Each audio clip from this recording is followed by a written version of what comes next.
Welcome, everyone, back to Aeos Clubhouse, episode 18, on the eve of Decidueye. This is Aeos Clubhouse. I'm Kyle Ferguson, one of your many hosts. I'm joined by Kiyeberries. Welcome, Kiyeberries. Hello, welcome. Thank you. Welcome to my friend Mochrie. Hello, so good to be back as always. It's delightful to be with you all here. I've played a lot of Blastoise this week. I got 2,000 gold because I did something long ago, and that was pretty nice. And Rotem Quest nerfed. It's a beautiful week. I also played a lot of Blastoise. You sound less enthused than I was. I'm tired of playing Blastoise. Yeah, you don't need to put the burden of tanking entirely upon yourself. No, I go into every game showing Eldegoss, and then my MO is that if nobody goes to a tank in the last 15 seconds, I will switch. And that's kind of my deal with Eldegoss the other way, because I find that nobody wants to heal. So it's so weird that you have the entire opposite problem. Oh, that happens sometimes too, where we have no tank and no healer, or I'm showing Eldegoss and everyone else is DPS. I feel like if I let my teammates, I could have 5 damage games every game. So I often have games where I have to choose, am I the tank or the healer? Which one is more important? Because there's only one of them and it's me.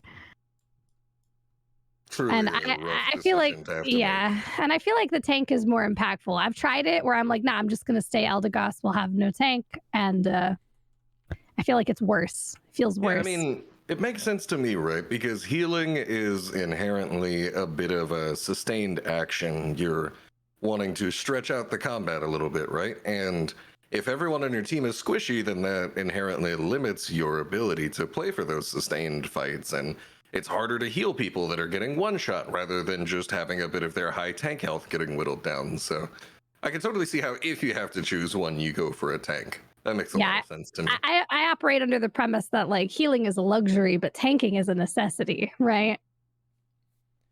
You need a front line, and a lot of the tanks bring so much CC and control that I feel like you really need.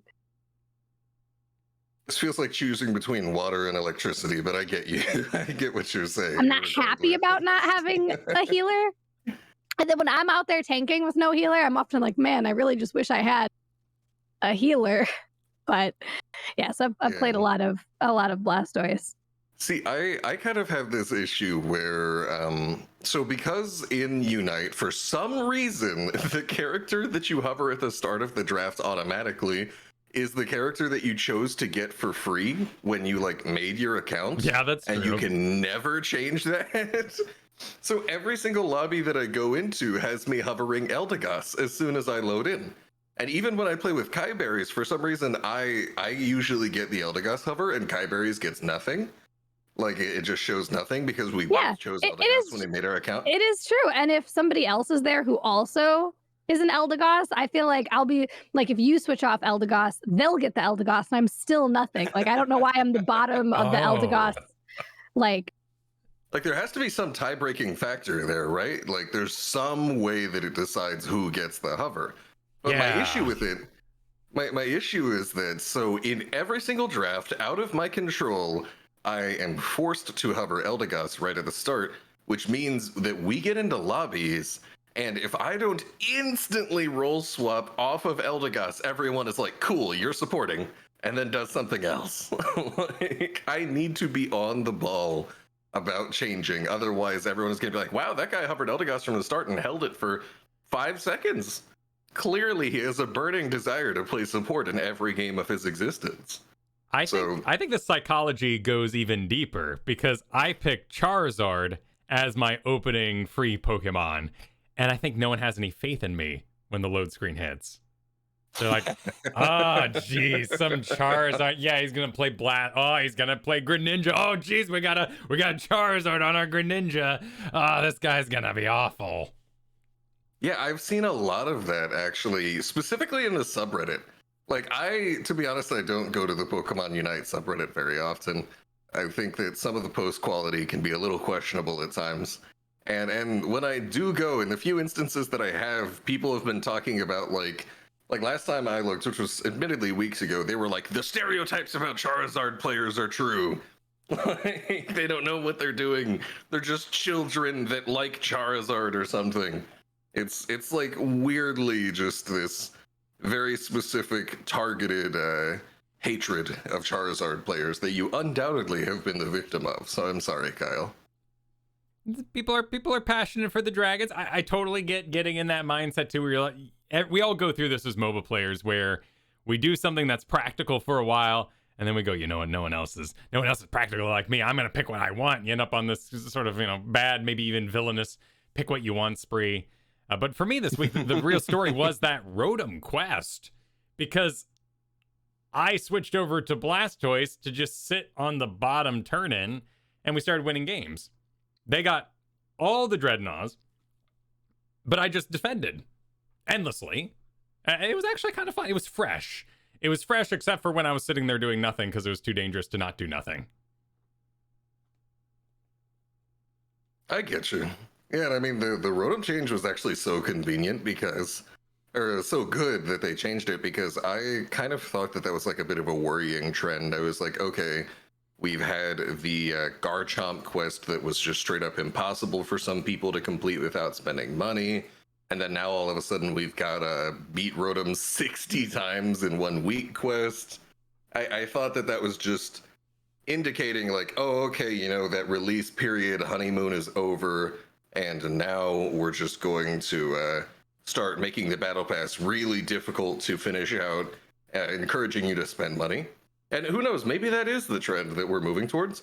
But the fact that the Rotom quest was nerfed down from defeating it 60 times to just defeating it 15 times, at least means that, hopefully, it at least gives them plausible deniability to say it was a mistake, and hopefully indicates, some effectiveness to blowback against that kind of thing. And who knows, maybe it was an honest mistake. I doubt it, but I'm not going to rule it out. So I'm very happy that got changed in a slight, at least slowing down, if not a reversal of that trend. There's no way you could spend money to take more Rotoms, though, right? Well, sure. There's no way you could spend money to take more Rotoms, but you can spend money to progress in the Battle Pass. You can buy Battle Pass levels. I see what you mean. Yeah. And so if you make progressing in it harder, then that means that you're going to have more people at the end of the season that are like, oh, I'm level 57 in this Battle Pass. I just got to get 3 more levels tonight. And there's no way to do that with the challenges. All right, I'll shell out a couple bucks to finish it off. I get you would get a couple more of those, yeah. I get you. Yeah, it did seem like 60 sounds okay on paper, or maybe even in that vacuum of verse AI, where you're gonna take 3 per game kind of thing. But in actual play, it was insane. I saw that instantly, and I was like, this is never happening. And you have to be at the Rotoms. You have to participate too. It's not just like your team takes them.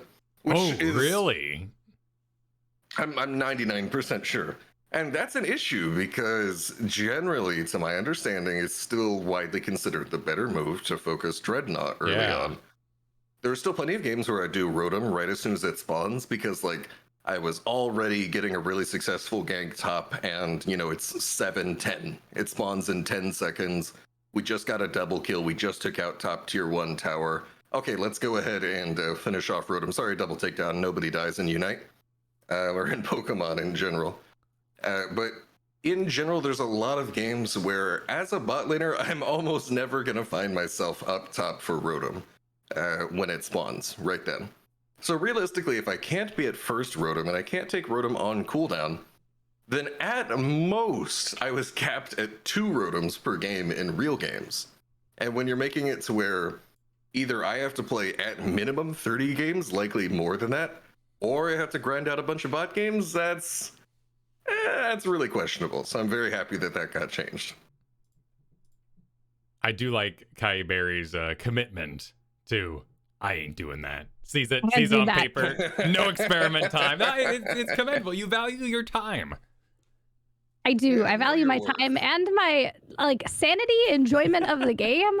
I'm not gonna do stuff like that and play in a way that's gonna like make me unhappy, like trying to grind out these rotems for this quest. It's not gonna be enjoyable, like in bot games or whatever. I'm just not doing that. So I'm not doing that. You mentioned here in your notes that running XP share is frightening your teammates.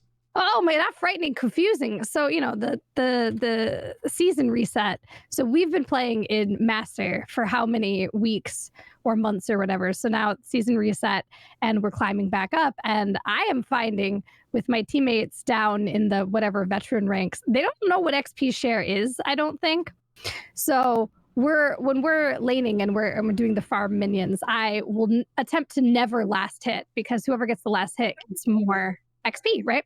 So I will leave the Audinos or whatever at one hit if it's just me hitting them, and my teammates will literally stand there, not auto attacking, stare at it, look at like turning that, like look at it, look at me, look back. They don't understand why I'm not taking the last hit, and I'm like, I know I need you to do this, Cinderace. It's all for you. And he's just like, I don't understand. I'm like, please.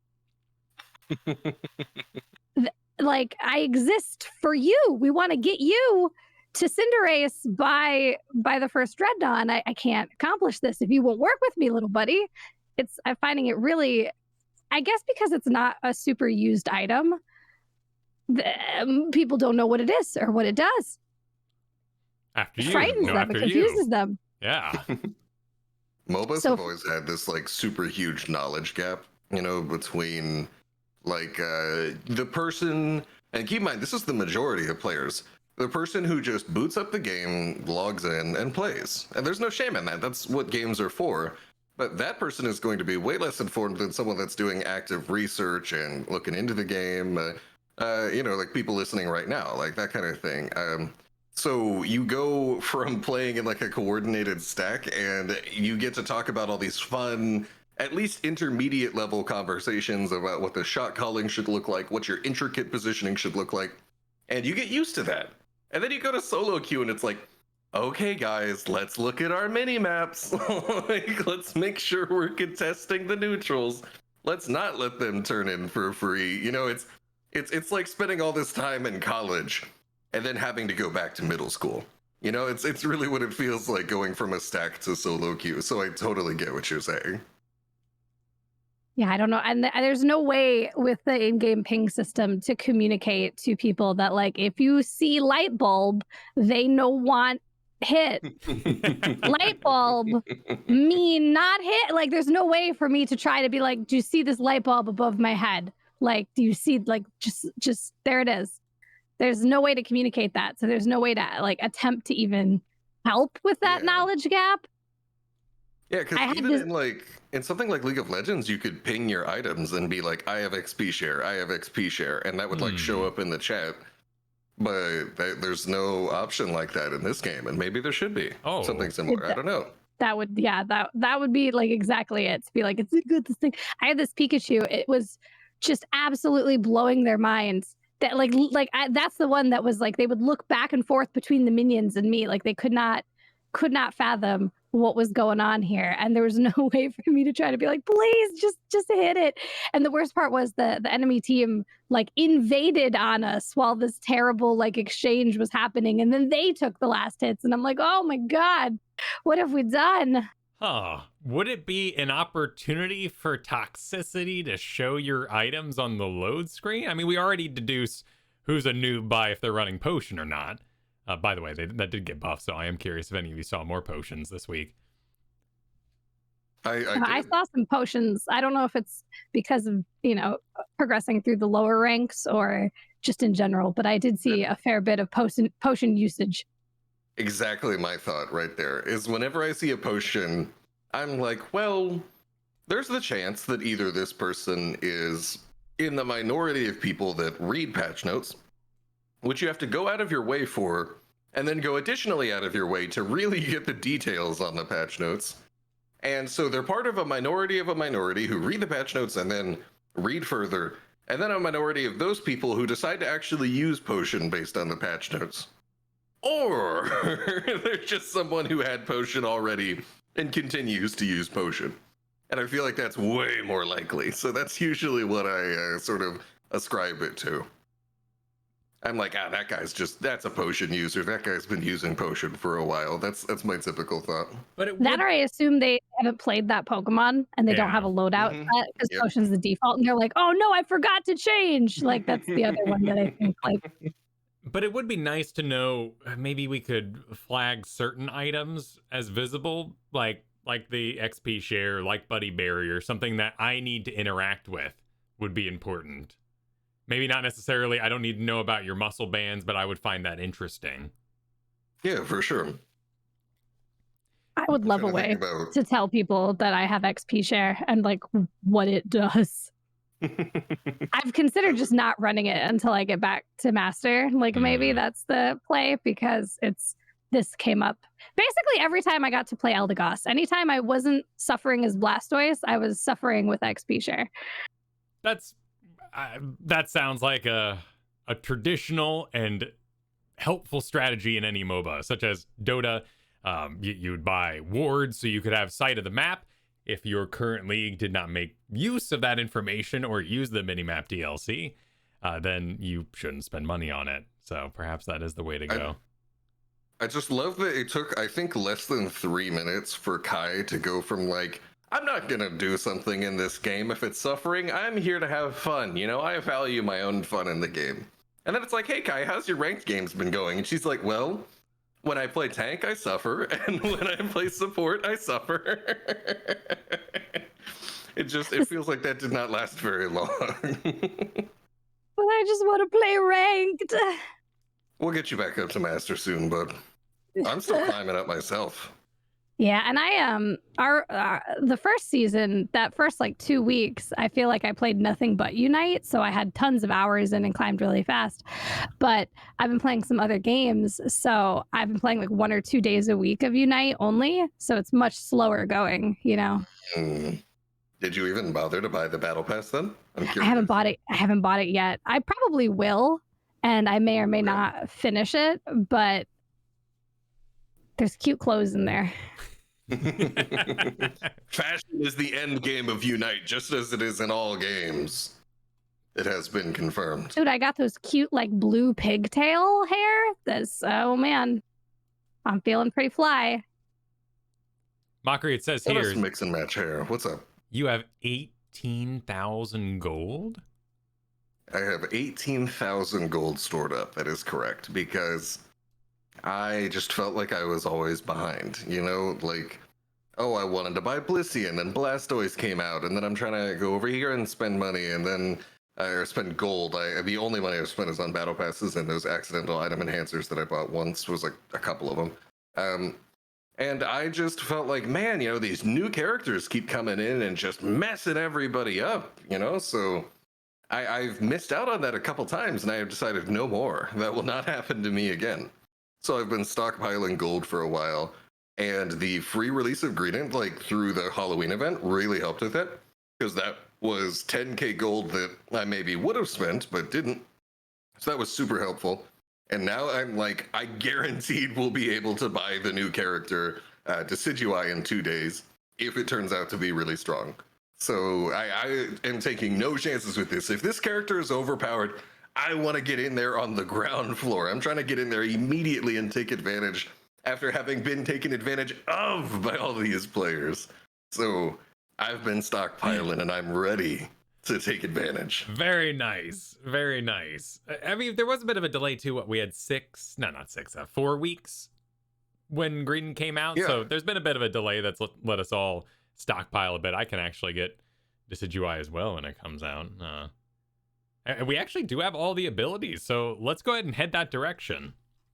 Because Decidueye has been, at least data mine, the abilities are out. We know what they're going to do. It is a grass ghost type. The abilities, much like many of our split type Pokemon, are divided across the 2 abilities. Difficulty, intermediate, style, ranged, roll attacker, and it is a physical attacker. Now, the trait is Long Reach, deals increased damage to distant opposing Pokemon, and the basic attack has a lot of text. Increase the attack speed of basic attacks for a short time after one hits. this effect can stack, and with every third activation of the effect, the basic attack becomes a boosted attack for a short time. These boosted attacks fire more quills, but the damage they deal by each quill is decreased. So you sort of enter a auto attack zone. It's a boosted attack for a time. So it sounds like this is going to be a very, very positional Pokemon. Yeah, when I hear that you have multiple attacks that each one hits for less damage, but they come together for more damage overall in a bunch of small chunks, my very first immediate thought is Ash from League of Legends, who basically has the exact same mechanic on her Q. And it would make a lot of sense that, one archer would draw from another archer. So that just seems to be an existing mechanic from League of Legends, just about, just being a sort of ADC type character for those of us who have played those types of games. And that's something that I'm personally really looking forward to, because that's always been my favorite playstyle. Like in WoW, I played a lot of Hunter. In League of Legends, I was about ADC. In Dota, I played Sniper. And Heroes of the Storm, I played Ranged Assassin. When I'm not healing, I'm all about these ranged auto attackers. So this is the character that I've been waiting for, other than Cinderace and the most recent sort of Greninja meta of Water Shuriken and Double Team. I really, really like adding another auto attacker to the roster, and the fact that they seem to have clearly taken some inspiration from existing similar archetypes of characters does make me kind of hopeful that this character is going to be fun, specifically for people who like that playstyle like me. So there's a good bit of gaming history there, and I'm looking forward to playing this character. It looks like, just sort of eyeing over these abilities, they're being very careful to not give Decidueye their own escape. There are some light CCs, but there's no leap backwards a great distance or suddenly dash. And that's interesting to me, because it is going to rely on your team in order to make sure you're taking use of leafage. Oh, wait, this is what that's sorry about the trait long reach in order to have that distant bonus. Yeah, you're a ranged character. Stay there, I think, is what's going on here. You're a ranged character. Manage your own engage and distance. That is a little worrying to me, because Unite is probably the game with the shortest effective vision radius of any MOBA, I think it would seem. And also, the characters are super fast. So if your camera is zoomed in and you don't see really far around you, and everybody can dive you really quickly, then as an immobile character, you're, like Kai said, absolutely at the mercy of the enemy team, dependent on your team to bail you out. And just as Kai said before, you can always count on your teammates to do what's right within the context of your kit. So that definitely seems like maybe it could be, seems like it could be something more oriented towards team play. And just as I'm thinking about it, I'm like, man, are we going to see the Blissey Decidueye combo? Because here you have someone that, through their lack of mobility, is going to seem to depend on their team. And Blissey also similarly kind of depends on coordination with their teammates to play into Blissey's strengths. So would that not make a natural classic pairing where you both know what's up and you both know how to play around each other, greatly amplifying your power past whatever you would be capable of in solo queue? So that's my very first thought. Just Blissey Decidueye. I want to see if that works. That's interesting. I mean, certainly a pile of any CC would help, and if people are dogpiling Decidueye to stop this strategy, Blissey would be a great counter to that. That is so dependent on the damage throughput, how much we can actually support Decidueye and empower them to be good, or if they become a side node who hopefully takes care of themselves, like Cramorant in a sense. Or what if you have like double tank or a tank and a bruiser that has decent CC, and you have such a strong front line with a bunch of CC that no one could possibly get past, and you're just free. It's a free cast. It's right. Decidueye. What if you have like Blastoise Mamoswine? Like, good luck enemy team getting past that. Yeah, or if the enemy team just this kind of character in general tends to be one that thrives when the enemy team lacks dive pressure, because that is the big thing that messes with you. If you want to stay aloof and just auto attack all day long, then you just don't want people running up on top of you. So this is where the lack of a draft in the game really seems to come into play, because I feel like if we had a draft, you could go last pick. All the other characters have been picked, and you're like, they don't have any dive. I'm going to lock Decidueye, and then just have a wonderful time. As it stands, not knowing what you're up against is going to make it a bit of a coin flip in that regard. But I definitely think that in games where you do find yourself not into a lot of dive pressure, the enemy team doesn't have any Absols, no Gengars, no Surf Greninjas, no none of that. In those situations, you very well could have yourself just having like a super free DPS game where you just shred through everybody. I say that purely based off the character archetype, not too much knowing the specifics of Decidueye, but that's how these characters tend to work in this kind of game. By the way, is this a Brilliant Diamond Pearl like tie-in? Because I know that it's coming out Friday, which is weird, but also that new Pokemon game, Brilliant Diamond Shining Pearl, comes out Friday. Yeah, it's weird because I haven't seen any official tie-ins, and Brilliant Diamond Shining Pearl, those are remakes of Gen 4 games. But to my understanding, Decidueye, I don't believe was out until Gen 7 is what I'm seeing here on Bulbapedia right there. So they seem to just be totally unrelated, which seems unlike Pokemon because there's always all these strings attached to everything. Everything seems to connect into everything else. So I don't really know why they would do it like that, to be honest. Interesting. I'm gonna bet it's the old MOBA standby of that. With characters in MOBAs, they can take a month to make or they can take 6 months to make, and their development can be kind of all over the place in terms of time. And it's really hard to commit to having a MOBA character ready to go for a specific event. Other companies have said that it's really hard to tie in character releases unless they're planned super far in advance, where they have the character done and put it on a shelf until it's time for that event. And they don't like to put characters on shelves because when it's done and not released, that's almost like wasted development time. They've got this asset that could be out there making money and getting used, and they're just sitting on it, and they don't like to do that. But having them done just in time is really difficult with character development in this game, and a lot of other MOBAs kind of just refuse to do it. Yeah, absolutely, because contrary to what some gaming fans might tell you, these companies are not just sitting around on their content wasting time. It's very much a field where you already have to be very talented and work very long hours, and then to say, okay, we're going to work some more long hours for something that we're not going to use for a couple months when we're already so hard pressed to get everything out on time as is. Yeah, definitely I could see that not being super the company not being super inclined to do something like that. Also just scaled or balanced based on the current balance and what that meta may be. Like letting that sit on a shelf until some other weird time comes out. And, frankly, other ideas might come up and you might regret that thing on the shelf. It's now old and dusty compared to you want to go back and fix it. No one's like, you can't fix it. Just be maddening. My favorite one of these is apology cinematics. I love the idea that any consumer out there could believe that a cinematic is released because they have to clean up something in the lore or to apologize to the fan base. God, those take so long to make. There's so much work that goes into those. Like, oh, no. It reminds me of how much work Marvel did to undo what they did with the Mandarin in Iron Man 2, I want to say. Iron Man 3. This might be lost. The Mandarin was Iron Man 3.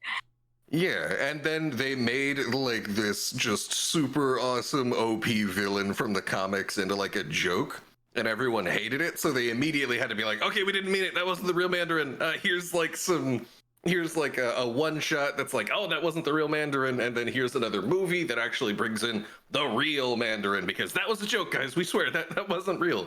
So I can totally see that kind of just like, feeling the pressure to put out content to appease the fans and whatnot. Certainly, I think valid in that case, but it definitely has a precedent. The starting abilities are Leafage. Pelt leaves in the designated direction, dealing damage to opposing Pokemon hit by them. For a short time after this move, the user's attacks and basic attack speeds are increased. So, buff, damage, makes sense, setup, fire lots. The next ability is Astonish. This is one of your ghost abilities. Deal damage to opposing Pokemon and decrease their movement speed for a short time. As you do not have sort of a movement speed... No? Wait. Attack? User's attack and basic attack speed. Why would it say both those in leafage? Does he have any casted abilities? Like anything that's channeled? Yeah, why would attack and basic... I mean, this is also just... It's the attack stat is increased, and the speed... Uh-huh. Speed at which you basic attack is also increased. Yeah. Okay, cool. What I was curious about there is, can we slow their movement speed at the same time we increase ours, just on the base ability, while we're hanging out at Rowlet, who I'm really excited to see because they're adorable. And that doesn't seem to be the case. I also still have the big question, how do the arrows fire while we don't have wings to fire them? All will be revealed Friday. I feel like we've seen art of like Decidueye just pulling out a whole bow and arrow, right? Yeah. Like I think that's been a thing. So, but how does Rowlet do it? I never picked Rowlet, right? Like I'm not like a grass picker, so I am equally confused. I always pick the fire type, and if not, then the water type. I don't know. I'm feeling really targeted here. Torterra gang, Bulbasaur gang. All right, that's why you're here. I don't need any of this negativity. You're here to balance it out. You're here to balance it out. Actually, we never really got into that, but that's kind of convenient because I was always the water type, so we got the fire, water, and grass covered. That's why we're so naturally complementary. Exactly. I would have said I was always a hard fire picker until Fennekin ruined my life. Actually. Wow. I remember Kiyeberries. I've known Kiyeberries for a few years now, and that would be like a huge rant topic. Was like, you start out with this cool fox, and then she just turns into a person by the end. Yeah, no, the actual betrayal and rage with Fennekin. Cute little fox, Fennec fox, big old ears, just great. And then it's just a lady. You just have this woman following you around all of a sudden. It's like, this is not what I signed up for. Does Gardevoir bother you? A little bit, but less because Ralts looks like a little kid. So Gardevoir turning into a whole ass woman is like not as weird. Okay. It's weird as a concept. Show Kiyeberries any Digimon.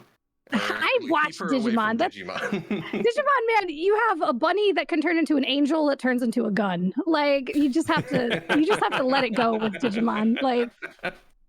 Okay, actually, yeah, this is a little more Digimon though. I'll say, yeah, because Braixen? Is that how you say? I don't know, dude. Brachian? I always said it, but who knows? They just straight up stand up at Form 2. Like, there is no... I agree with the Gardevoir idea, because that is a slower but already humanoid sort of progression. This is a straight up fox, and then evolution standing, and then evolution 3, really big pants and standing. It's just... very upsetting. So I was like, yeah, I always picked the fire type until that happened. And now after that happened, I started getting like, I will always check the third evolution before I pick. I never did that in the past. I was just like, fire type, let's go. Now I'm like, I need to know. I need some details. I need a long-term report before I make a choice here.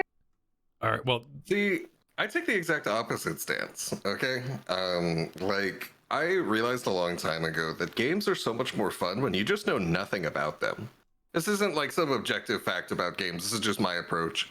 But I almost like the sense of discovery that comes with Pokemon. You know, if a new Pokemon comes out, I almost want to look up absolutely nothing and just recreate my little 6-year-old experience of stumbling around everywhere, running back and forth from town to town until I somehow find the answer through sheer raw brute force. And whatever my Pokemon evolves into, that's just what happens. Absolutely. There's a freedom in it. Yeah, there are games I will never stream, like Darkest Dungeon, a game I love, because if anyone came in there and gave me advice on how to play one of my favorite games, it would drive me insane. That's what that no backseating tag is for on Twitch. It doesn't stop them. I use it and it doesn't stop them. Have you ever streamed Dark Souls? It's a nightmare, an absolute nightmare. I've thought about doing it as like a stream challenge thing. Like, oh, hey, if we get this many subs or like this many donations or whatever, then I'll stream myself trying Dark Souls, having never played a Dark Souls, and just see how long it takes, you know. But it does sound like suffering, more so than being a support main who always has to play Blastoise in a sort of weird hypothetical that I just made that probably doesn't actually apply to anybody. I mean, it but applies just sounds because like I suffering. streamed Dark Souls 3, having never played a Dark Souls game before, and I hated every minute of it. So, Oh no. so that it does apply to me. Yeah, that's what happened. Pairing I is like a how. myth. I like how. Stop not telling me to only- roll. I come up with this. I use Kiyeberries' exact situation as an example of suffering, and then she's like, "No, the thing we're comparing it to, I've also done that as well." Yeah, no, it really did happen. You're right. You got it right on the nose. I'm sorry. There's so much pain in your stream life, guy. Okay, it's not always pain. It's not. I was playing park builder games, and I had a great time, so it's okay. I built a monorail. This is Nice. Generation 6. All of them become people in a sense. You got Chespin, who turns into Chestnut, who is also like a dude in armor, and that's Greninja as the water type, and that becomes, well, man, Greninja is kind of a frog. dude. Kind of a frog. He's Yeah. he's a frog with a ninja star. Yeah. It's okay. It passes. Why are all the frogs in Pokemon blue? We have like one green frog, and that's basically it, and then the rest are blue. You want like a poison dart frog where they're like black and red and yellow.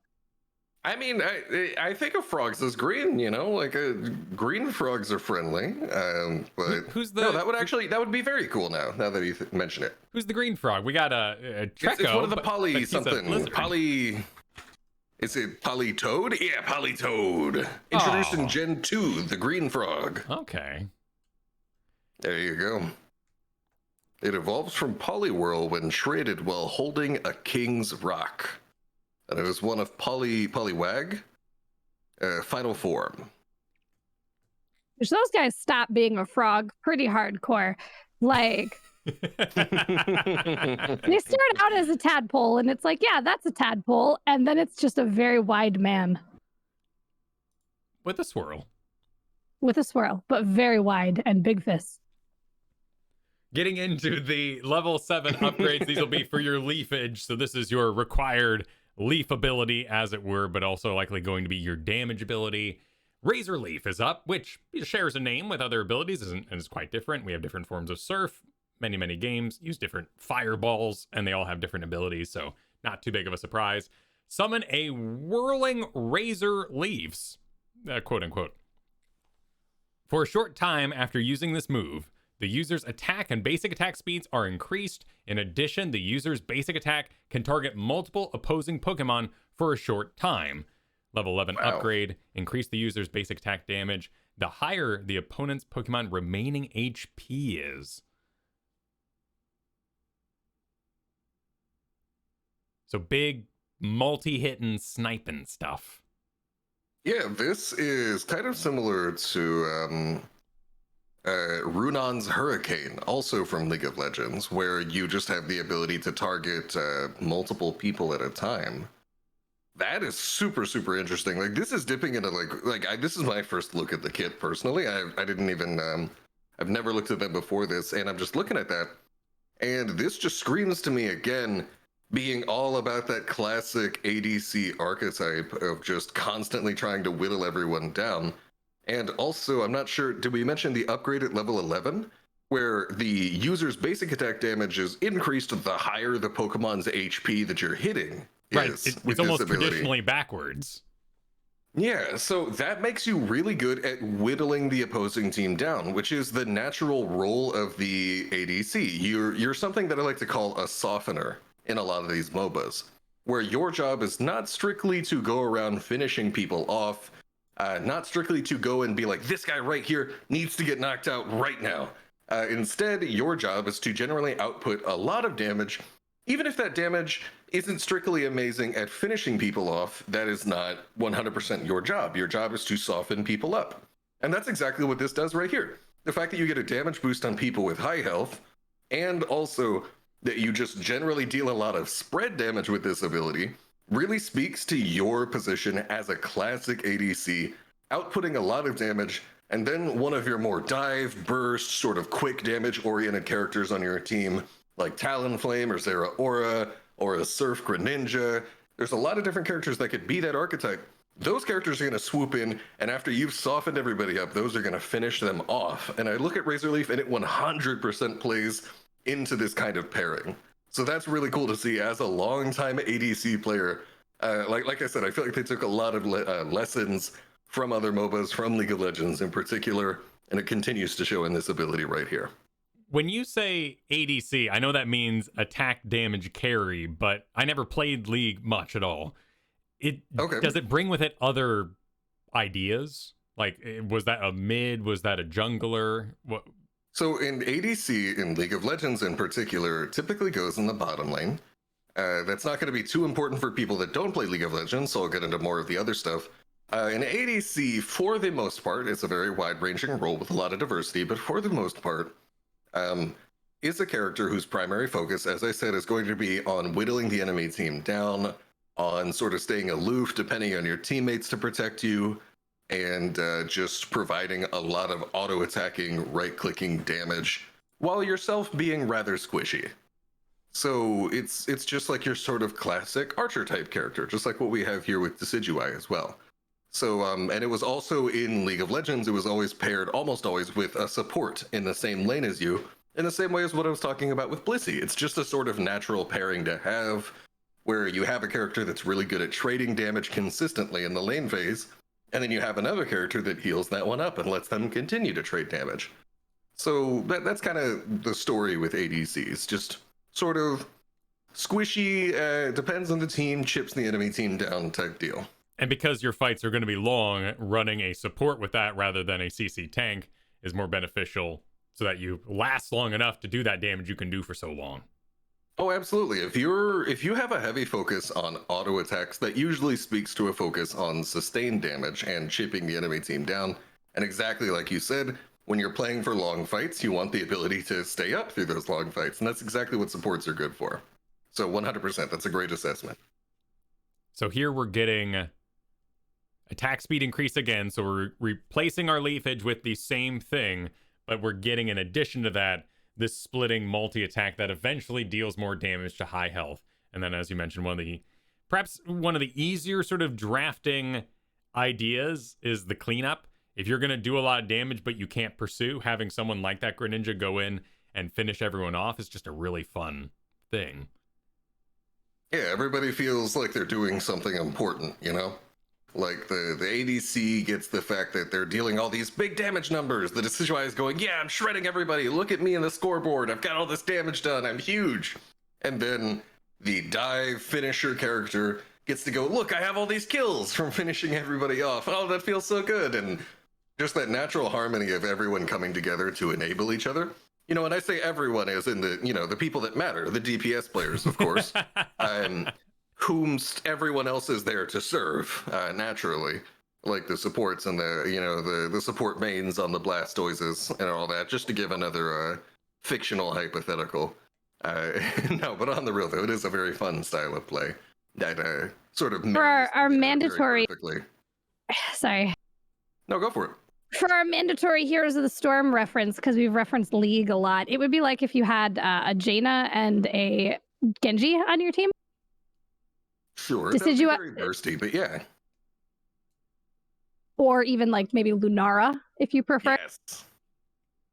100%. Yeah, where you've got a Lunara that's great with the poison, whittling people down over time, and then Genji's not here to trade damage. Genji's here to pull out the huge sword and just tear everybody down, finish everybody off at low health, and pinball all over the place. Luna's gonna get everybody low with poison, then Genji's gonna slide in and get your finishes. The Decidueye is gonna be the Lunara in this scenario.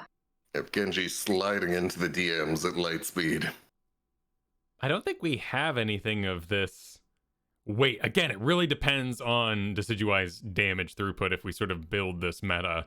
But I don't make a conscious effort when I see, for instance, a Cinderace, and I don't then go, oh, who's gonna finish that off? Because they have that little bit of damage over time and actually are pretty fast.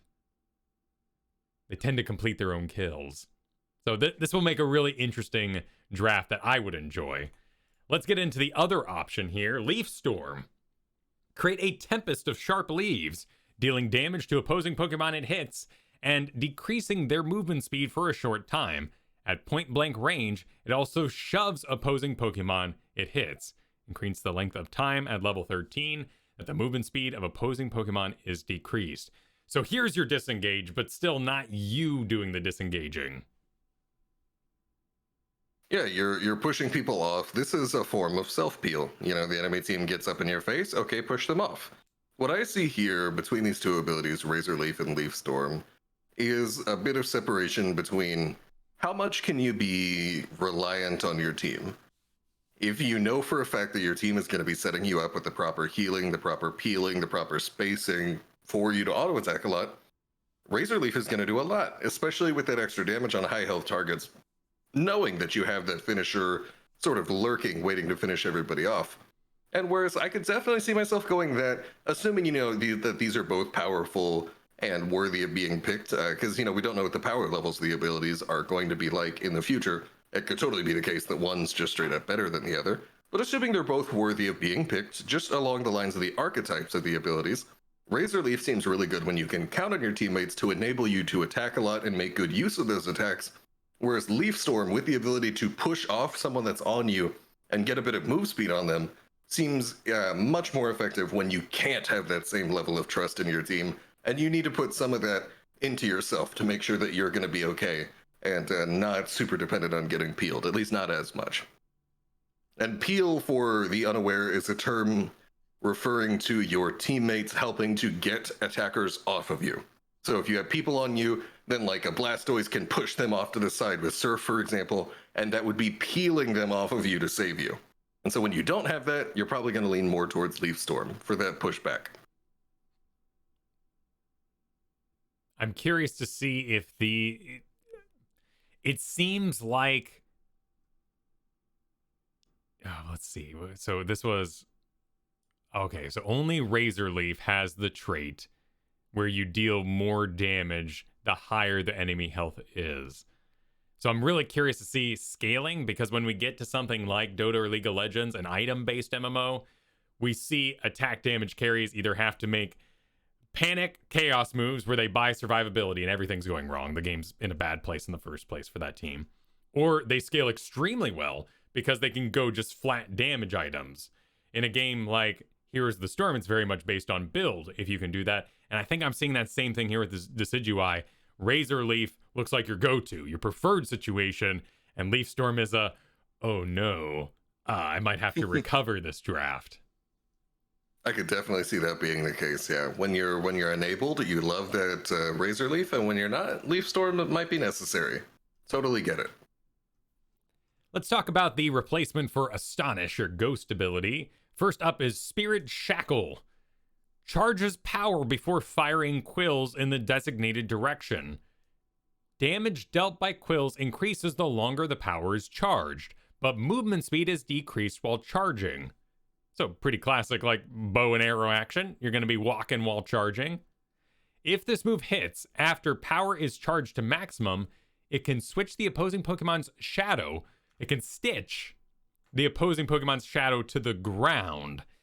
This affected Pokemon receives damage upon moving a set distance from that location, and its movement speed is decreased for a short time.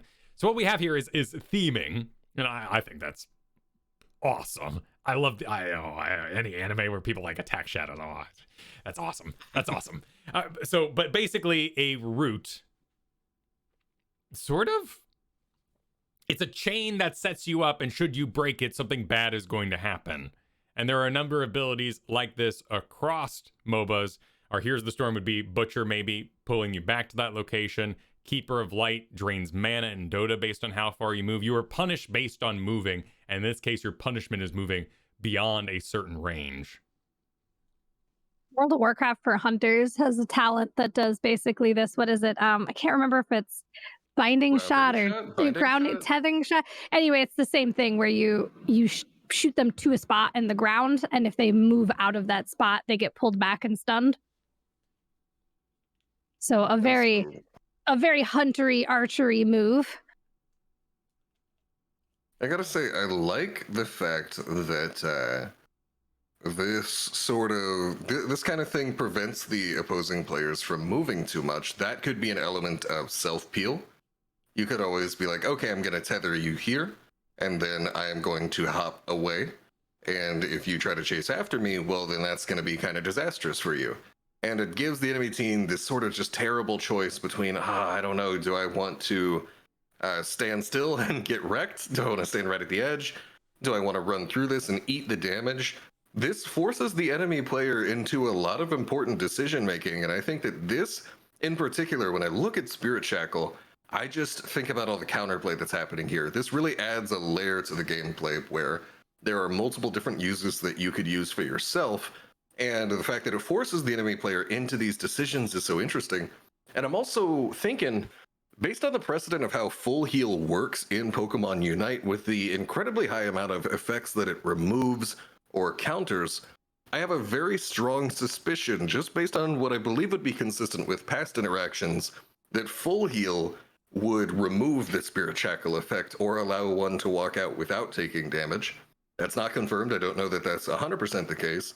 But I've already seen multiple debuffs here, where Leaf Storm decreased enemy move speed, Astonish decreased enemy move speed, and now Spirit Shackle has this CC restriction on where the enemy player can go without taking additional damage. Decidueye, as I look more and more at this character, seems like it might incentivize some full heal. And full heal is an item that is very strongly about knowing how your character matches up on others in the first place. So I think there's a lot of, it looks, I can't say anything 100% confidently without really knowing the situation, but it looks like there's a lot of very healthy sort of decision making and counterplay introduced in this kit on both ends. And if you're having to aim and you force people to move slower, it gets easier. But here, if they're forced to stay in one area, that sounds like it's going to play directly into that Unite move we'll talk about in a little bit that fires in one big cone. Mm-hmm. Or and then also triangle? Yeah, there's just it's a big rectangle sticking out from you is how I describe it. Yeah. It's regardless. There's also an upgrade at level 11 to Spirit Shackle here, where it deals increased damage to opposing Pokemon with lower remaining HP. So you can get both. Then you start to wonder, is there that natural combo here where Razor Leaf goes ahead and does additional damage to someone that's high HP, you get them low, and then you Spirit Shackle them once they realize they're low and want to run away. And so you got the bonus damage at high HP, and now bonus damage at low HP. Those seem like they would just feed into each other naturally. Well, according to this, and this isn't the release, this may not be... Let me actually double check the sheet to see if this got upgraded or changed since yesterday. According to this list, both Razor Leaf and Spirit Shackle will upgrade at level 11. So you would get both these upgrades at the exact same time. Which would be... That's interesting. Yeah. I'm super skeptical of that because that would be a first. And then what I'm also seeing is that Leaf Storm and Shadow Sneak on our list both say upgrade at level 13 as well. So there are two different build combos that you apparently could go that would both get 2 upgrades at the same level, which would be a really big power spike all at once. And if that is the case, which again, I'm very skeptical that that actually is the case, that you could have multiple abilities leveling up at the same time, because we've never had a Pokemon that does it, but it's, it's in the realm of possibility. If that is the case, then I think that would make a really big difference in knowing what abilities your enemy Decidueye has, or even your ally Decidueye. Because if Decidueye truly does get 2 different ability upgrades at level 11, that's something you got to be aware of, because all of a sudden, a level 11 Decidueye is way more threatening than a level 10 Decidueye.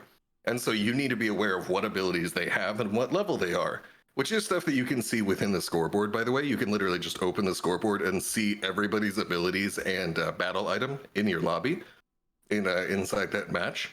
So if that is relevant, then I think actually opening the scoreboard and being aware of what level the enemy Decidueye is going to play very heavily into your decision making of whether the Decidueye is about to win a certain fight or not. So that's going to play in pretty heavily. If that actually ends up being the case, where you get these huge double level ups of both abilities at the same level.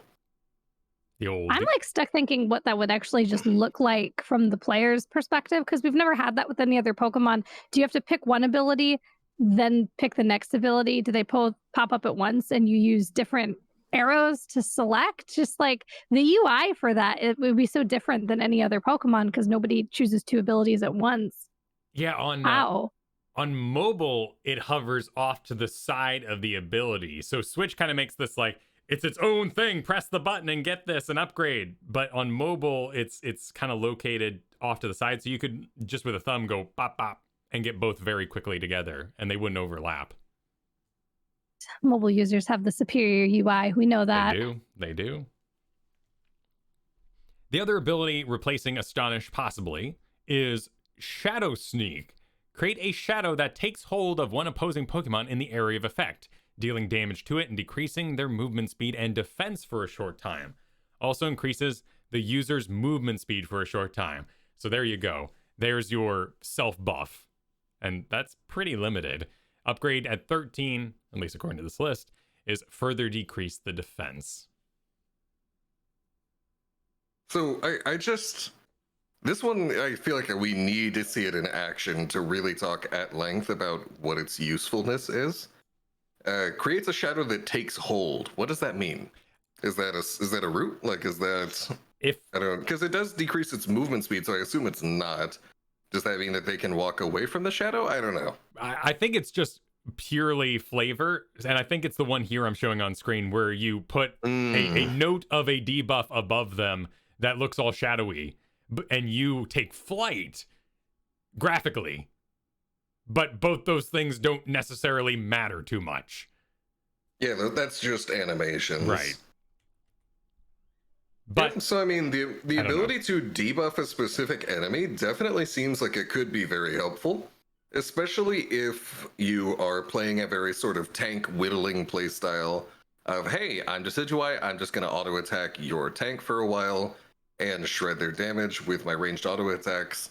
I could see that being good, but honestly, even with knowing how that those are just flavor animations, I still feel like there's not too much to say, because this in particular just swings so much based on its implementation and level of stats and whatnot. Your Unite move is at level 9. This is Knock Knock. Fire quills in the designated direction, dealing damage to opposing Pokemon. The move ends by unleashing a particularly large quill. I just love these descriptions sometimes. So matter of fact. To all opposing Pokemon, it hits. This move deals increased damage if the opposing Pokemon's remaining HP is low. While using this move, the user becomes immune to hindrances, but is unable to move. What a pile of text, but that's fascinating. So you line up this giant rectangle, hit as many people as you can, and then at the end, if you were touched at any point during it, you're going to be taking damage. Now, according to the little graphic here on their Twitter that they posted, it looks like Snorlax is absorbing all the shots in that fire at him. So if Snorlax is in front of you and you're behind and the whole shot is going across the ground to you, Snorlax will block these incoming shots with his body. Snorlax will block all except the particularly large quill that goes through the whole graphic, I believe. There you is go. What's happening here. And so, not huge, not massive, just particularly large. Yeah, it's a large quill the size of a small quill. For anybody, I don't know if anybody gets the specific reference I'm going for here, but an American News Twitter account once posted that there was a boulder the size of a small boulder, a large boulder the size of a small boulder obstructing a road, which was a typo. But I look at this ability here, Knock Knock. Love the name, by the way. Absolutely amazing. It's spelled with no K's, just knocking an arrow. And I look at this, and specifically the fact that all of the arrows, except the particularly large quill, they all hit just the closest enemy, and this plays into Decidueye's entire identity of just, I'm going to hit your front line. I'm not diving. I'm not going anywhere aggressive. I'm not going anywhere near your back line. I'm going to hit whoever I can and get a lot of high sustained damage out of that just from playing this aloof archer playstyle. And that's exactly what's happening here. This is a playstyle that in MOBAs, the playstyle of just hitting the closest enemy to you to get a lot of damage out, even if that enemy is the tank, this is called front to back. You simply fight the enemy team from the front, moving through the front to the back. You don't start by going for the back line, in opposition to something like Greninja with Surf, who would indeed rush straight for the enemy backline where all the squishies are. When you're playing front to back and whittling down the enemy tanks through usages of abilities like this and of the Razor Leaf that we had before, this just seems to play into one coherent playstyle for me. As I continue to look at this character, I'm like, everything in here is about hitting the closest enemy to you for all the damage that you can, and the ult is just a continuation of that. So to me, this feels like a really coherent, consistent design, and that only continues to be the case even with the ultimate right there. So big fan so far. It sounds like you shoot the particularly large quill at all opposing Pokemon it hits. So you sort of mark them with the initial fire, and then you will, tracing round mini missile Iron Man style, shoot a bunch of large quills? Or is it saying just one big quill down the center? I think it's the latter. Based on the graphic that I saw, it seemed to be that you're just shooting the quills in a line in a rectangle towards you, or away from you, and any individual character can intercept anything except the last big shot right at the end, which goes the whole way. That seems to be how it works. That's my understanding of it right now. Awesome. Okay, so this to me is I'm thrilled about the idea of just going Spirit Shackle with this and making someone make a choice to even stay in my Unite move in the first place, or take, was it going to be damage? Upon moving the distance, the movement speed is decreased for a short time. Receive damage upon moving a set distance. Yeah, so they have to make a choice. And making choices, forcing the enemy team to make choices, is one of the best ways to induce errors, right? If you do something that demands counterplay from the enemy team, that can force them into making the wrong decision if they're not super familiar with what to do, as well as opening the door for a lot of really cool counterplay. So in general, I do think that that is a very good thing. And just like you said, I love the fact that you have to force the enemy team into making that choice. I gotta say, this might be my favorite design so far. Out of all the characters that I've seen, and I can't wait for next week when I go back on Wednesday to be like, oh god, the character's insane, they're busted, I hate them. But for right now, in this pre-release sort of glow, it's a really cool design to me. I like it a lot. Where are you at on it, Kiyeberries? I think it sounds fun.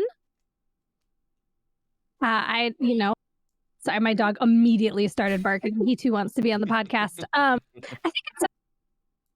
think it sounds fun. I generally like front to back playstyle. If in the rare worlds where I play damage, I do not like playing dive characters. So this sounds like a damage character that I could enjoy were I to ever be allowed to play them. Fair enough. And that's also the other thing. Like, I too am excited to get this day one.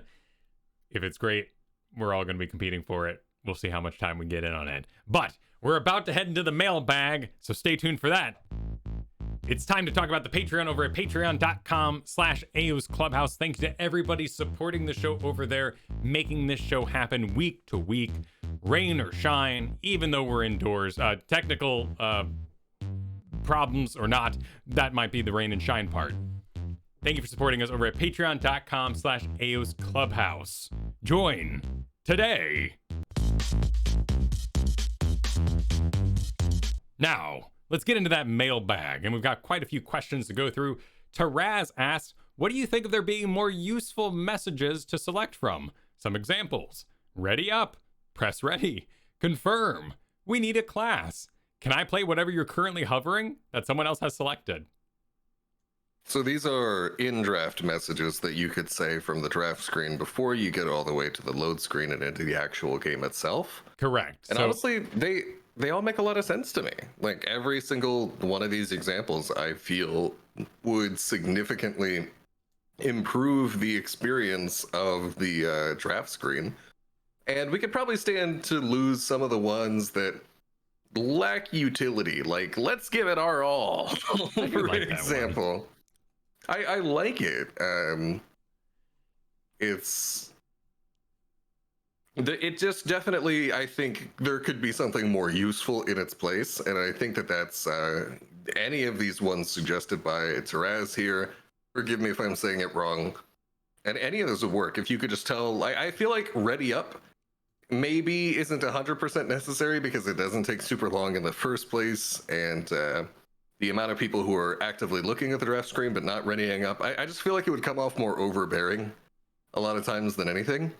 But having the ability to say, like, oh, we need a support, or can I play Cinderace or anything like that? That one also I could definitely see being used by a lot of toxic players. But I do think that there's some potential there. I like the idea.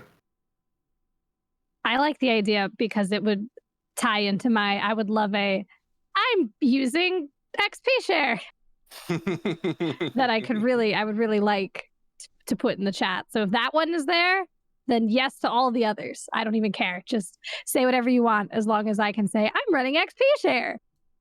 See, the thing about XP share is that I wish that you could. I don't even necessarily want it in the draft screen. I think where that would be cool is if in game a little like speech bubble could pop out from your character that just has a picture of XP share in it. That's like, I have this, you know what I mean? Right next to you. Give me both. Give me both. Sure, let's not be picky. Let's go for it. Give us all of it. And that's a very kind of fun way to show that information, like kind of a Paper Mario sort of aesthetic where we use the pictures of the items instead of the words to make sure we're communicating ideas. I mean, another one that would work for is like score shields. Like I generally assume if a tank is running at a turn-in, they probably have score shields, and I could put my shield on them, Cotton Guard, and they, gives them more shield. But for them to be able to pop, I've got score shield, and you're like, oh, he's going in to face tank this turn-in because he's got score shield. Like, let's go. I like that a lot. One thing I'd love, this is slightly separate from Taraz's idea, I'd love to clean up the role suggestion message that happens in the right side when you're selecting, because so many times it's like, you need an all-arounder. Would you like to be an all-arounder? I'm like, I don't know what that means. I know there's all-arounder as a type, but I'm not sure what are you suggesting? You need everything? Your team is broken and you require the filling in the cracks with something that's very nebulous? Who knows? NX20. Next to zero? Maybe. Curious what your thoughts are on the status of the game. Just watch Crash's video on Is the Game Dying? And it got me curious. I love the fact that it's so casual and that each match is not a huge time commitment, but I also share the fear that there is not a ton to do beyond completing dailies. I hate videos like that. I hate that phrase. It's so overused in gaming. Get it out of my life. I don't need to be involved in another game community where is the game dying? The constant question. And I struggle to understand there's nothing to do. It's a MOBA. The matches are what you do. Like that it's not World of Warcraft where you're out collecting gear and doing raids. It's the matches are what you do. So I will say this is maybe, as a 24-year-old man, this is maybe the first time that I've felt old in the gaming sphere. But I grew up playing a lot of Warcraft 3. And a big thing about Warcraft 3 was that every game was self-contained. The custom games, the online custom games were self-contained. Literally nothing you did outside of them, or in a specific game, mattered in the next one, or anything like that. They were all self-contained, and I played it all day long because it was fun. And so me personally, it's okay for a game to just be fun, and then, like I said, play it just because it's a game. But I know that isn't necessarily the stance of everybody else, right? Even if that satisfies me, that might not satisfy others, and you might want some sort of sense of constant progression or activity. I will say, though, I think there is no reasonable definition under which the game is dying. And I say this as someone that has a lot of experience in the gaming world, in the esports world. I was the president of my local gaming and esports club at the University of Houston. And so I got a lot of experience to talk to a lot of different gamers, talking hundreds of people all from different gaming backgrounds. And one thing that I would hear really frequently when I would bring up Heroes of the Storm is that people, I would say, oh yeah, I play Heroes of the Storm, I stream Heroes of the Storm, I take part in these competitions, all this and that.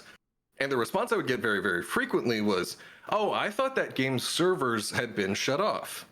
I thought that, like, that game got taken out. Like, I thought you literally couldn't play it anymore.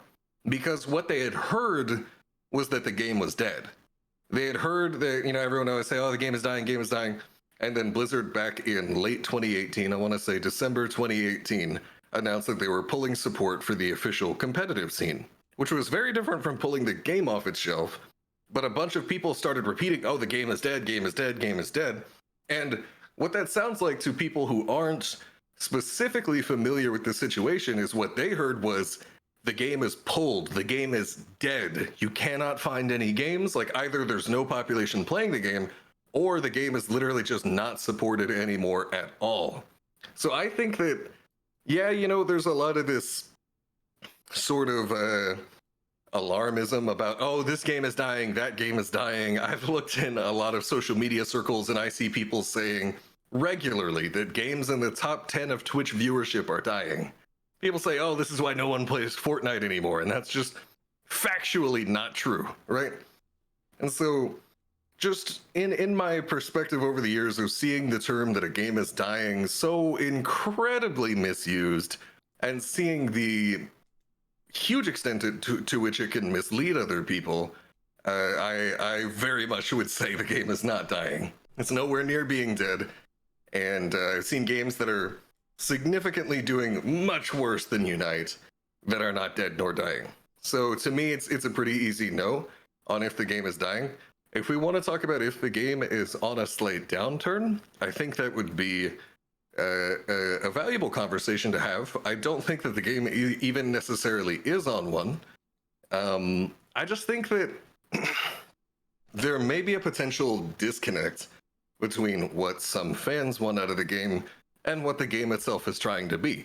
Like, I was talking about this before, I believe on a previous episode and on Twitter. I don't even think that they're trying to make Unite an esport. Like, it doesn't really seem like that's their main priority. Like, I guarantee you they're making money hand over fist on these $40 skins and all of that.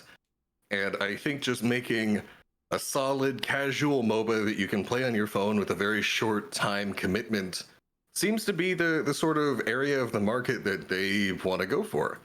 And in that regard, they're very successful at what they're trying to do.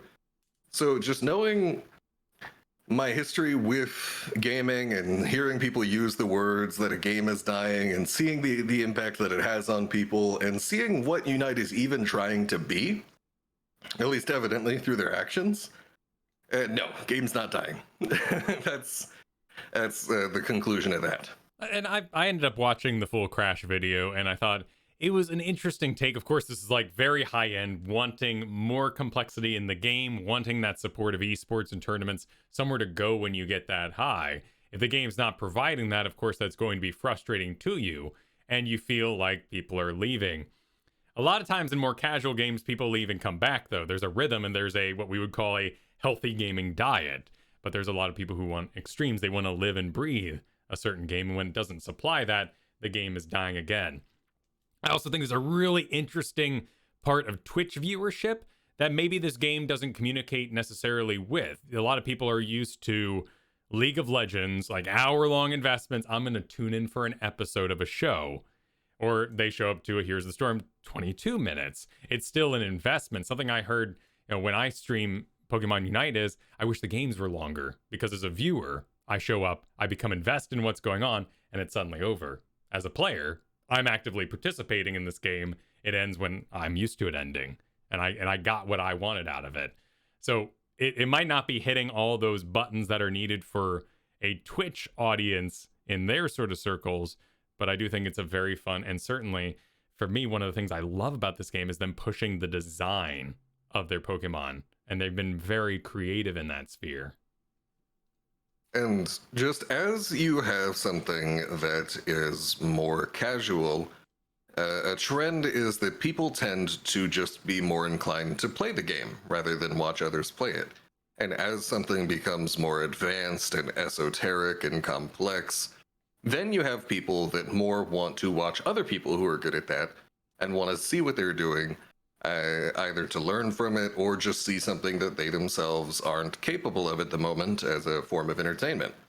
But if you watch a MOBA that admittedly is more on the casual side of things, then I think a lot of times you're just going to think to yourself, you know, I could just play this right now rather than watch. That's just how these things kind of go. Like, I really like Deep Rock Galactic, for example.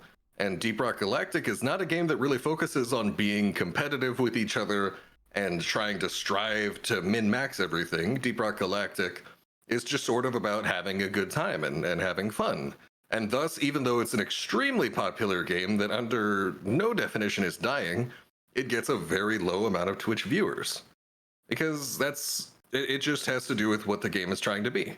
So I think when you have a casual game like this, it's less inclined towards Twitch viewership, just like I was saying. And speaking towards those people who really want this to be an esport, I have enjoyed a lot of the grassroots like esports efforts that people like A-Drive and stuff are pushing for and putting together. But at the end of the day, we got to remember this is a Nintendo game, and Nintendo does not care about esports like at all. In fact, you could argue that Nintendo actively discourages turning their games into esports. The grassroots scene is cool. Those tournaments are really neat. I enjoy supporting them. But anyone who expects that you're going to get an LCS level of support out of this game from Nintendo is like straight up delusional. It's not going to happen. Like, look at Smash. And that doesn't mean that the game is dying. That doesn't mean the game is unpopular. Again, look at Smash. It's very popular. Tons of people play it. It's probably one of the most played fighting games ever, right? It's super popular, but it's never going to be LCS because that is not Nintendo's focus in what they do. And that's just kind of the reality of the situation when you're dealing with Nintendo. Right. We're also hearing, of course, over the years now that esports is often a loss leader or some sort of advertisement platform for the game.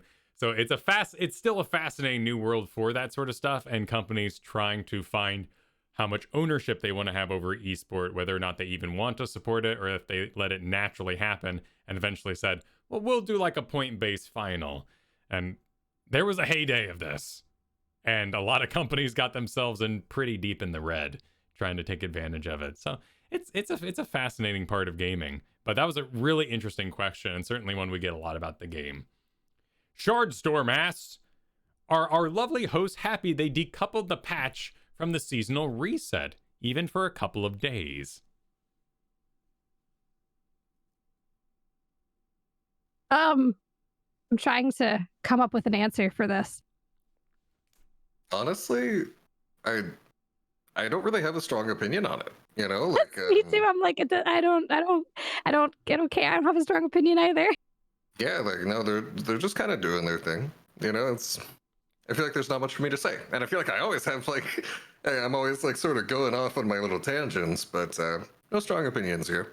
I also don't feel like there's a particularly strong advantage going one way or the other, so it's hard to have an opinion, like a strong opinion, because it's like, I don't want to say it doesn't matter, but like, does it matter if those two things are coupled or uncoupled? Like, the little couple days in between, I don't really feel like there's a big effect, so I just don't have a strong feeling to come from. Like if the patch happened after the season reset, then I think that would be a bit of a bad thing. I don't remember even exactly what happened, to be honest with you. If the patch happened a bit after the reset and let Greedent go on into the new season, I think that would be a problem. But if I remember correctly, I think it went the other way. So, whatever, you know? I think there's quite a few games. Blizzard is really guilty of this. Guilty may not be the right word, but they like to make news. And when they fix bugs and they release a balance patch and when they have a season roll, no matter what the game, they like to have all those together for maximum PC Gamer article weight. But when a season just happens on the season date, it might be enough for many people, particularly those that don't follow balance, and that's enough to get them excited to play again. So to me, I really like that they've made this choice to divide their seasons from their balance patches. they're basically saying that when the season's ready, it's ready. When balance is ready, it's ready. And I also like that they just do bugs whenever. There's no reset of the week where these things get taken care of. They just get in there and do them. Vinyl Scratch has a particular question about Lucio and has seen an overwhelming majority using power. Lucio! Lucario. Hey. Pardon me. Lucario. Seen an overwhelming majority use Power Punch and not X Speed. I use X Speed since it fits my playstyle, but am I missing something? It goes on with some more details, but it sounds like you kind of know what's going on, Mochrie. So we were talking about this question a bit in the Discord when they asked it, and I believe saying X Speed is shorthand for Extreme Speed, the competitor to Power Up Punch, and not the battle item X Speed. But I have definitely seen a lot of Extreme Speed Lucarios in the games that I've been watching, and I think that there's a decent argument for either one between Power Up Punch and X Speed. Power Up Punch is going to be one very large instance of damage, meaning that it's super good for sniping last hits in particular. You can go and just try and get some really big hit on something right then and there in one big damage instance, which again is super important for contesting stuff in the lanes, for sniping bosses, for all of that. Whereas Extreme Speed, on the other hand, Extreme Speed is a ton of mobility. That's the ability to dive the enemy backline alongside other dive on your team if you are so inclined. If you have dive on your team, I feel like it makes a lot of sense to go Extreme Speed. And also, yeah, you look at the stats and you don't see a huge difference. It said, Power Up Punch only hits one, but the total output of 2 speeds is about the same. The thing is, a lot of times in a team fight, you're getting way more than 2 casts of Extreme Speed between the fact that it resets on every single character that you use it on. So for example, on a pack of bees, you're using like 5 Extreme Speeds and just shredding them, for example. And in a team fight, it's a pretty similar story. So Extreme Speed, I have found, is going to give you a lot of mobility, a lot of team fight damage, and it's going to give you the ability to keep up with dive, whereas Power Up Punch is going to give you a lot of ability to contest last hits and a lot of burst when you're surprising enemy players coming out of bushes. So they're very distinct in what they do, and I honestly think that there's an argument for either one at a high level of Lucario play. So it sounds like their preferred playstyle is to go down that route, and nothing wrong with that. Yep.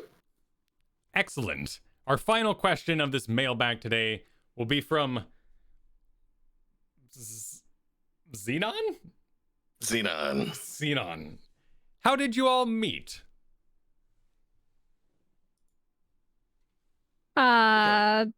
Heroes of the Storm, the CCL, the Celebrity Clash League Season 1 for Kyle, right?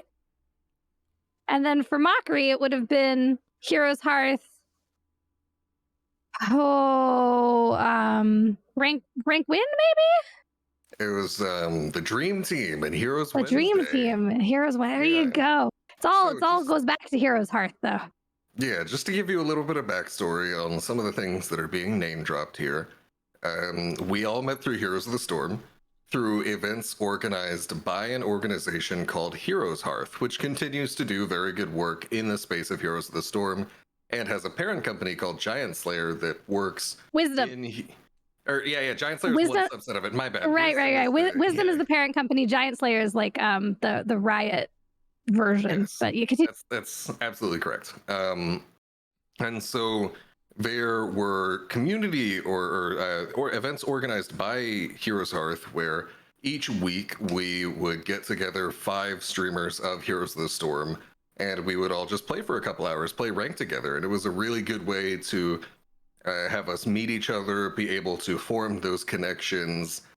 We got some really good content out of it. I had a lot of fun. And I feel like I only got invited into that because I had previously won some competitive tournaments with Heroes Hearth before. And I had a really good time with that, just acting a fool in the interviews and having a good time in those games. And so after doing well in those tournaments, I got invited on to the weekly sort of streamer event as well, although I did also have my own stream at the time. And no doubt that definitely was a big factor as well. So we met through these weekly stream events. Me and Kiyeberries met through these weekly stream events that Heroes Hearth hosted, called Dream Team and called Heroes Wednesday. That unfortunately is no longer continuing because they got a lot of other bigger and brighter things that they're doing nowadays. And then, like Kiyeberries said, we also had the CCL, the Celebrity Clash League, and it is now the Community Clash League. Back then it was more streamer focused. Now it's more competitive focused. But when it was more streamer focused, the three of us, I think, were we ever all on a team together at the same time? I'm not 100% sure if it's up. No. Okay. So I have teamed up in separate seasons with Kiyeberries and Kyle Ferguson, not at the same time, but in this streamer-focused competitive league that we played in. We had the opportunity to try and get some stuff done there. I don't think we ever got to win a finals, but we did get to the finals, and those were super fun. I had a really good time with those, and Heroes Hearth is a good org. So then that's how we all met. I was playing tank, and Kiyeberries invited me to join her NGS team. And then NGS is for those who don't know, that's an amateur community-run competitive league in Heroes of the Storm. The team was Angry Badgers. No, were we Angry Badgers? Not Angry Badgers. That was angry. A different. I know we all played in Baby on Board, but I don't know if that was the very after. First time. Okay. What was our Badgers thing? We were a different kind of badger, yeah. Jeez, we've been on so many teams since then. Badgers. Oh my goodness, that's gonna drive me nuts. But anyway, completely unimportant here. The players started moving on, and we invited Mochrie to join us on that team, and eventually became other teams. And that in particular one was Baby on Board. And so we all started playing Heroes of the Storm together competitively in a for fun league, decently high level, and we all started getting excited about Pokemon Unite on the horizon. Yeah, just fun streamers hanging out together, doing streamer content stuff and tournament stuff. That's the stuff we've done together in general, and I'm very happy to have met these people. They're very good. I'm trying to find the Badgers. I'll do that offline. See, they can't return the words. They don't feel the same, you know. I've had lots of fun the whole time. I work at Wisdom and worked on Heroes Hearth and put together some of those streams. And I remember, I believe it was Workhorse. It was Ian who was like, "You should check out this Mochrie guy. He's pretty funny." Aw, appreciate it. That was so long ago. I was but a lad, dude. It's wild just thinking about the inexorable passage of time.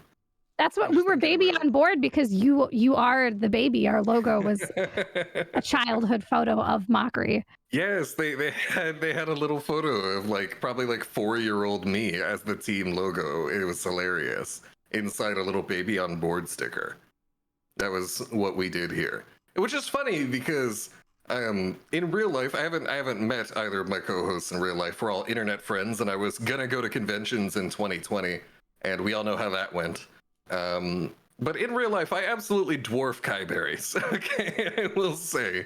I am in fact a miniature human. It's true. Yeah. and Mochrie is a tall human, so there's a gap there. It just feels funny to me to get teased online about being a small lad by someone less than half my size, but we all know Kai is ridiculous. The Careless Badgers. That's what kind of badger we were. We were a careless badger. Breakwood named us. Angry. Yeah, no, quite different. That's the exact opposite of angry. Well, I'm glad I solved it for me. Thank you for joining us for that journey. that brings us to the end of the show. Before we go, Mochrie, where can people find you on the internet? You can find me at Mochrie TV. That's Mochrie TV. Twitch, YouTube, Twitter, those are my big three. What about you, Kiyeberries? Hello, you can also find me on all of the internet at Kiyeberries, Kiye.